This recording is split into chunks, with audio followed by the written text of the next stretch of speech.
Okay, with just a few seconds remaining, let's go ahead and check on the status of our clusters. And as you can see, everything looks good, healthy, and in a ready state.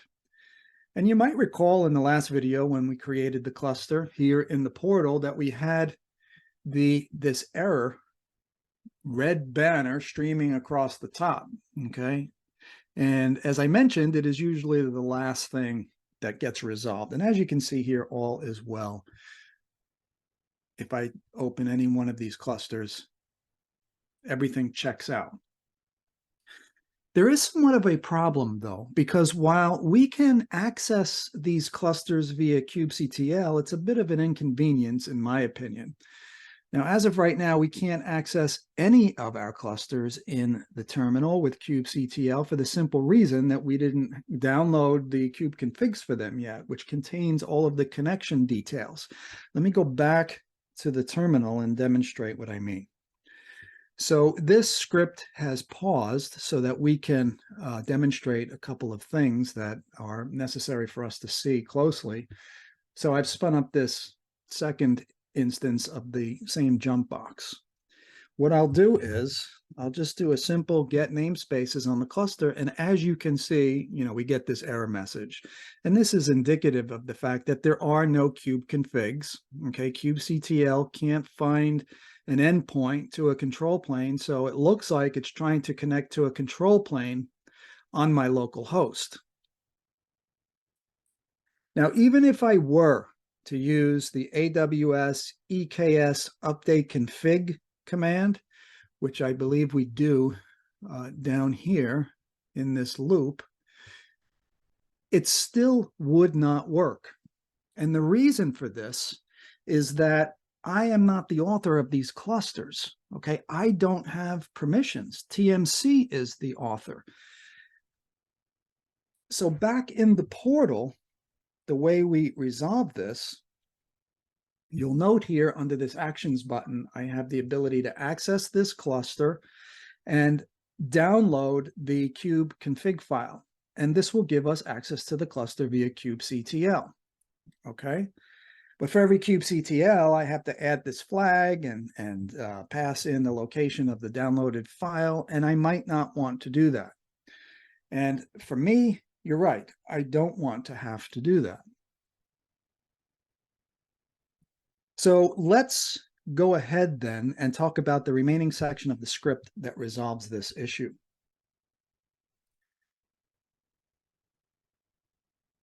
All right, so just a little context. Let me scroll back up to this section. Every EKS cluster, for every EKS cluster, we get this AWS auth config map. And this determines who has access to the cluster. Now, the default configuration would be without this additional groups section that I've added here. This is what the default config map would look like based on the creator. Okay, you can see here that the author is the worker role. Okay, this is the worker role that is part of our CloudFormation template and stack and so on that created those IAM roles for the TMC AWS account to assume and create these things. So hopefully that begins to tie up these loose ends here, because it's the TMC AWS account that assumes this role that was created in my account and creates the EKS clusters. So at this point, I have no access to it. But if I add another user or role, then I will be able to have access to the cluster. So that's exactly what we're going to do, right? So here you can see I've added my AWS username and power user role and so forth. And now this will give me the access to the cluster that I need. Now, while this requires a little bit more effort, I think it's better in the long run and avoids using the kube config flag on every command. So let's go ahead and scroll down. So the last piece right here is this loop. So what this loop is doing is looping through each of our three clusters, tap view, tap build, tap run, EKS. And the first thing it's going to do is execute update config with the AWS EKS CLI command, because this is ultimately the kube config file that we're going to use based on the fact that I now have access permissions. Okay, and so the next thing it's going to do is just rename it to a more user-friendly name. Then AWS names it Tanzu Mission Control Cluster Kube Config. Now, this is the line that avoids us having to go to the portal and click the download button to get the kube config. Okay, we can still do that in the CLI. Okay, so that's exactly what this is doing. And in fact, we still need this kube config file in order to apply that new AWS config, that AWS auth config map. Okay, so then we change context to the current one in the loop.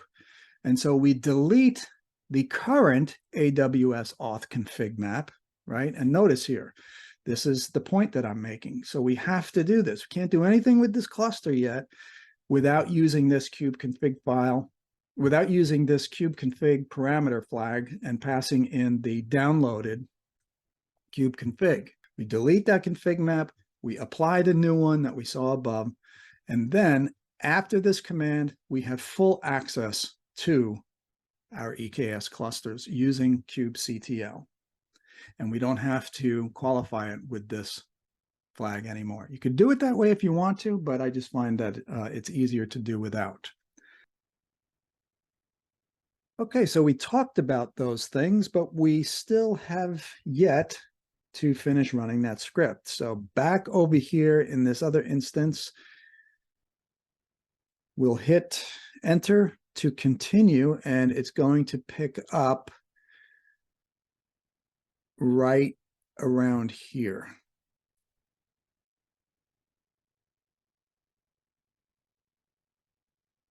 Okay, so I'm pausing again in the middle of the loop, okay, so that we can come back over here and demonstrate what just happened. Okay, so in the loop, once again, we've downloaded the kube config from AWS, renamed the context and so forth, and now we can access the cluster via kubectl, but only if we pass in the kube config flag. All right, so it downloaded tap view. Let's go back over to here and let's just do a quick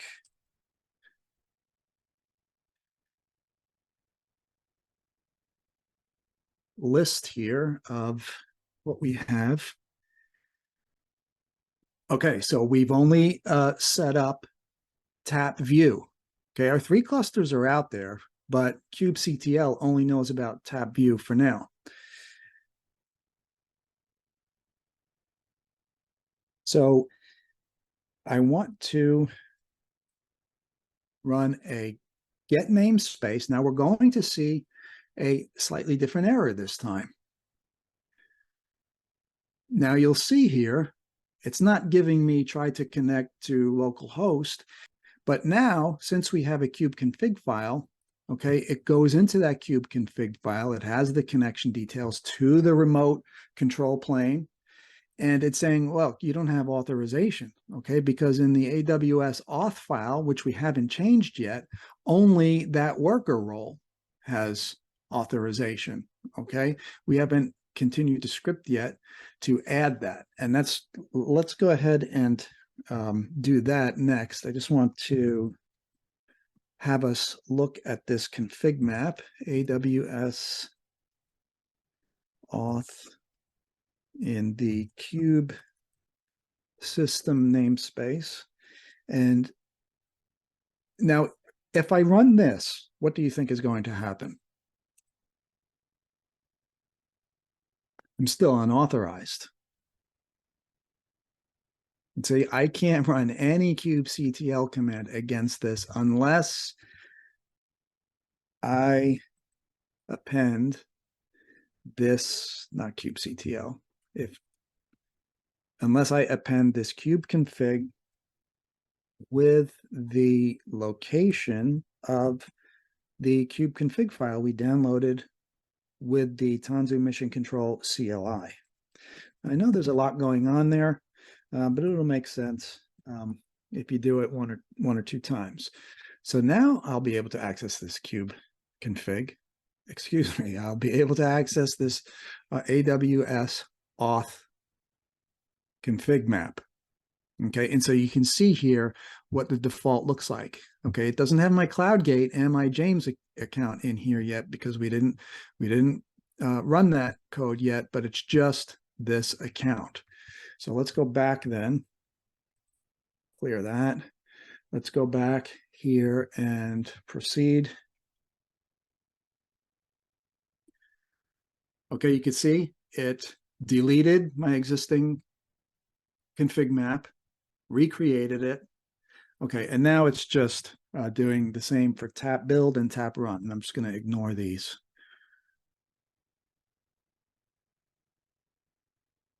Okay, these were just trace logs in here. These have been deleted from the original, from the main scripts. Let's come back here and rerun now this get AWS auth config map, but without the cube config. And we should now have access to it, okay?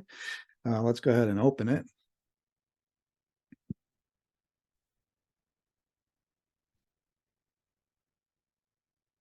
And we'll see, because of the fact that I added this additional groups section in here for myself onto the role that I have assumed, I can do anything I want now in the cluster with kubectl. Do the get namespaces and everything is returning perfectly. If we go ahead and see, these are the cube config files that we downloaded from TMC. Okay, so these are the files that we were using before we modified the AWS config files. I could even delete these and just continue from here on out because this kubectl command is using this config file, whereas, let's see, this kubectl command is using this cube config file. All right. So that's why it could get confusing. Why bother with all this confusion? What if I had hundreds of clusters being maintained by TMC? I'd have all these hundreds of different cube config files I'm dealing with and constantly switching one to the other and having to execute commands like this. No thanks. I'd rather just do it like this. All right, so that wraps up this section, part 2 of setting up our EKS clusters via an automation script. I hope this was helpful for you. Now, don't forget, we still have to set up our AKS cluster. And remember, we're going to do that by setting it up beforehand with the Azure CLI and then attach it into Tanzu Mission Control. Okay, so we'll look forward to seeing you in the next video.